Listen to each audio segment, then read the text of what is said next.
تو دیکھ لیں کہ نماز ایک ایسی چیز ہے کہ جس کی ٹینشن انسان کو قبر میں بھی ہوگی جو نماز کا عادی ہوگا۔ پھر جب اس سے عربی میں یہ 3 سوال پوچھیں گے تو ہر شخص جو عربی جانتا ہے یا نہیں جانتا، یا جس نے کبھی عربی کا ایک حرف بھی نہیں پڑھا، خواہ وہ کافر ہی کیوں نہ ہو،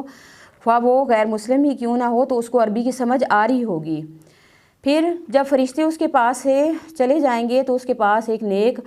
شخص آئے گا، اور خوبصورت چہرے والا اور خوبصورت اعمال والا۔ تو ان سے پوچھا جائے گا کہ تم کون ہو، تو اس سے کہا جائے گا کہ میں تمہارا نیک اعمال ہوں۔ پھر فرشتے اس کو قبر میں ہی دوزخ کی طرف اس کی کھڑکی کھول دیں گے اور کہیں گے کہ اگر تم نیک اعمال نہ کرتے تو تمہارا ٹھکانہ یہاں پہ ہوتا۔ پھر اس کی قبر میں جنت کی کھڑکی کھول دی جائے گی اور اسے کہا جائے گا کہ یہ تمہارا ٹھکانہ ہے اس وجہ سے جو تم نے نیک اعمال دنیا میں کیے تھے۔ تو وہ شخص یہ کہے گا کہ مجھے جانے دو کہ میں اپنے گھر والوں کو، اہل عیال کو بتاؤں کہ اللہ نے مجھے کیسا انعام دیا۔ تو اسے کہا جائے گا کہ بس اب سو جاؤ، یعنی اب دنیا میں واپسی نہیں ہے۔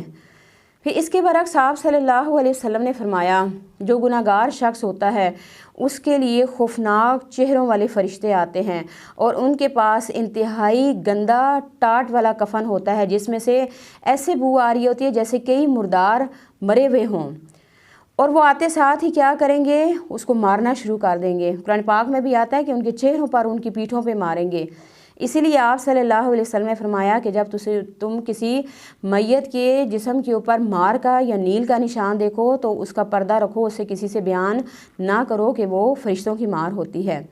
اور پھر آتے ساتھ ہی اس کو مارنا شروع کر دیں گے اور اس سے کہیں گے کہ اللہ تعالیٰ کی ناراضگی اور اللہ تعالیٰ کا غضب ہے تمہارے اوپر۔ جب یہ بات کریں گے تو روح جو ہے وہ جسم سے نکلے گی ہی نہیں، تو اس کی روح کو پھر جسم سے زبردستی نکال دیا جائے گا، جیسے سورہ نازعات میں آتا ہے والنازعات غرقا، قسم ہے ان فرشتوں کی جو ڈوب کر کھینچنے والے ہیں، یعنی انتہائی سختی سے اس کی روح کو نکال دیا جائے گا۔ اور گندے ٹاٹ میں لپیٹ کر جب لے جایا جائے گا تو فرشتے بھی اس سے تنگ ہو جائیں گے، کہیں گے کون ہے یہ کم بخت، کون ہے یہ خبیث روح جس کو یہاں پہ لایا جا رہا ہے، تو کہیں گے کہ فلاں ابن فلاں، اور بہت برے سے طریقے سے اس کا نام لیا جا رہا ہوگا۔ پھر جب وہ پہلے آسمان پہ پہنچیں گے تو ان سے کہا جائے گا، دروازہ کھٹکھٹایا جائے گا اور پوچھیں گے کہ یہ کون ہے بدبخت جس کو یہاں پہ لایا گیا ہے، تو وہ کہیں گے فلاں ابن فلاں، تو وہ کہیں گے کہ یہاں پہ اس کا کوئی مقام نہیں ہے، اس کے لیے یہاں پہ کوئی جگہ نہیں ہے۔ آپ صلی اللہ علیہ وسلم نے فرمایا اس کی روح کو آسمانوں کے اوپر سے زمین پہ پٹخ دیا جائے گا، اور زمین کے نیچے جو سجین ہے، جو گناہگاروں کا دفتر ہے، وہاں پہ اس کو بھیج دیا جائے گا اور وہاں پہ اس کا اندراج ہو جائے گا کہ یہ شخص یہاں پہ پہنچ آیا ہے۔ پھر اس کی روح کو جب واپس لوٹایا جائے گا قبر میں تو یہ انتہائی پریشانی اور خوف کی حالت میں ہوگا۔ جب یہ منکر نکیر کے چہروں کو دیکھے گا تو اس کے خوف میں مزید اضافہ ہو جائے گا، اور پھر جب اس سے پوچھا جائے گا من ربو کا، من نبیو کا، ماں دینوں کا، کہ تیرا رب کون ہے، تیرا نبی کون ہے اور تیرا دین کیا ہے، تو وہ آگے سے جواب دے گا ہا لا ادری، میں نہیں جانتا، میں نہیں جانتا۔ جو منافق شخص ہوگا وہ کہے گا کہ میں نے لوگوں کو کچھ کہتے ہوئے سنا تھا، یعنی نہ میں نے کبھی قرآن کو اٹھا کے دیکھا، نہ میں نے کبھی حدیث کو اٹھا کے دیکھا، بس لوگوں کی سنی سنائی باتوں پہ میں یقین کرتا رہا۔ لوگوں نے کہا ایسے کر لو تو میں نے ایسے کر لیا، لوگوں نے کہا کہ ایسے نہیں کرنا تو میں نے ایسے ہی کیا۔ پھر آپ صلی اللہ علیہ وسلم نے فرمایا کہ اس کو قبر میں ہی اس کو جنت کی ایک کھڑکی اس کی طرف کھول دی جائے گی اور اسے کہا جائے گا کہ اگر تم نیک عمل کرتے تو تمہارا ٹھکانہ یہ ہوتا۔ پھر اس کے سامنے دوزخ کی کھڑکی کھول دی جائے گی اور اسے کہا جائے گا کہ اب یہ تمہارا ٹھکانہ ہے تمہارے اعمال کی وجہ سے۔ فرشتوں کے جانے کے بعد وہاں پہ ایک خوفناک شکل والا انسان آئے گا، اس کی شکل ایسی ہوگی، تو جب اس سے پوچھے جائے گا کہ تم کون ہو، وہ شخص پوچھے گا تو کہے گا کہ میں تمہارے برے اعمال ہوں۔ پھر آپ صلی اللہ علیہ وسلم نے فرمایا اس کی قبر پر اندھے اور بہرے فرشتے مقرر ہو جائیں گے جو گرزوں سے اس کو مارتے رہیں گے، اور آپ صلی اللہ علیہ وسلم نے فرمایا ان میں سے اگر ایک گرز زمین میں پہاڑ کے اوپر مار دیا جائے تو پہاڑ ریزہ ریزہ ہو جائے۔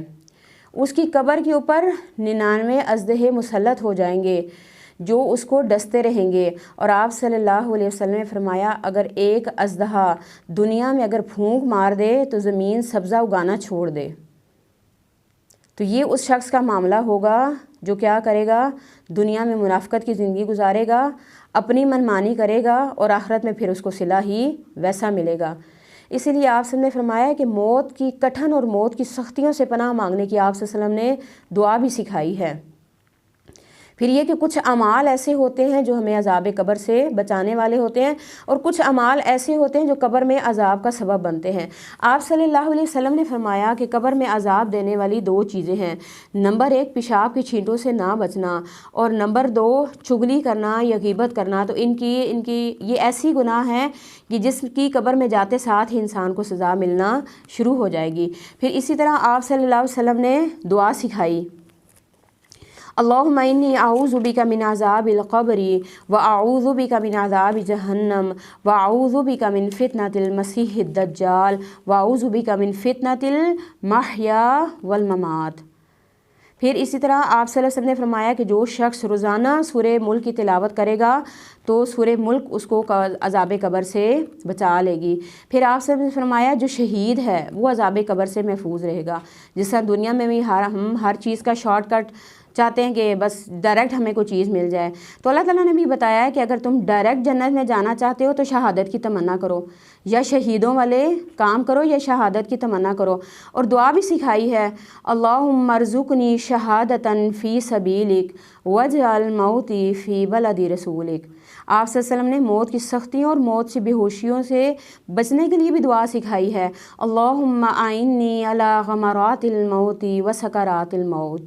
پھر آپ صلی اللہ علیہ وسلم نے فرمایا جو شخص جمعے کی رات یا جمعے کے دن کو فوت ہو جاتا ہے تو وہ شخص بھی عذاب قبر سے محفوظ رہتا ہے۔ پھر اسی طرح جو شخص پیٹ کی بیماری میں فوت ہو جائے تو وہ شخص بھی عذاب قبر سے محفوظ رہتا ہے۔ پھر یہ ہے کہ کچھ انسان کے نیک اعمال ہوتے ہیں جو وہ فرشتوں کو عذاب نہیں دینے دیتے، وہ کون سے ہیں؟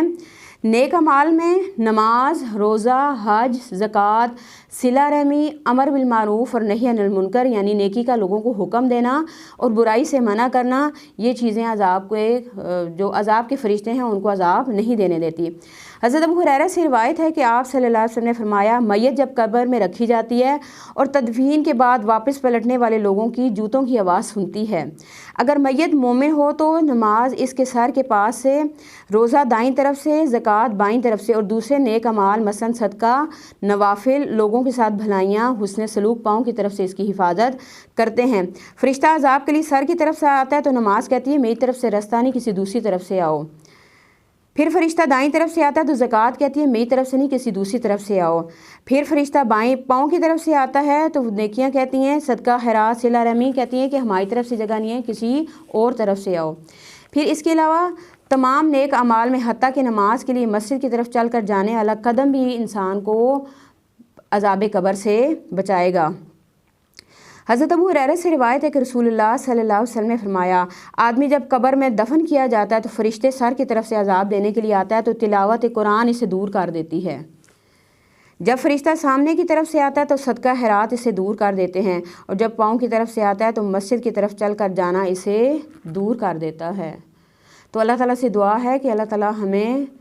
دنیا میں رہ کے اپنے قبر کی فکر کرنے کی توفیق عطا فرمائے، اور جتنی بھی دعائیں اللہ کے رسول نے سکھائی ہیں وہ آپ لوگ لازمی یاد کر لیں تاکہ اللہ تعالیٰ ہمیں